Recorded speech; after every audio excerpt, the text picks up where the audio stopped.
ঈদ তো তখনই সুন্দর ছিল যখন বুঝতাম না জীবনের মানে কি।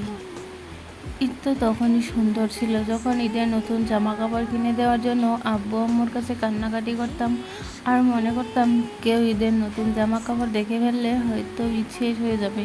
ঈদ তো তখনই সুন্দর ছিল যখন অন্য সবাই ঈদের জামা কাপড় দেখে ফেলার ভয়ে আলমারিতে অতি গোপনে লুকিয়ে রাখতাম।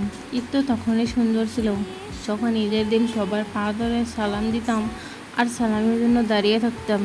ঈদ তো তখনই সুন্দর ছিল যখন বড়দের দেখতাম তারা কত জায়গায় ঘুরতে যায়, তাদের কত টাকা, আর ভাবতাম কবে যে আমি বড় হব আর তাদের মতো করে এত সুন্দর করে ঈদ পালন করব। হ্যাঁ, আজ বড় হয়েছি ঠিকই, পকেট ভর্তি আজ অনেক টাকা। ঈদ আজ ঠিকই আছে, কিন্তু হারিয়ে গেছে ছোটোবেলায় কাটানো ঈদের সেই আনন্দময় মুহূর্তগুলো। সত্যি অনেক বেশি মিস করি ছোটোবেলায় কাটানো ঈদটাকে, যেটা চাইলেও আর কখনোই ফিরে পাওয়া সম্ভব নয়।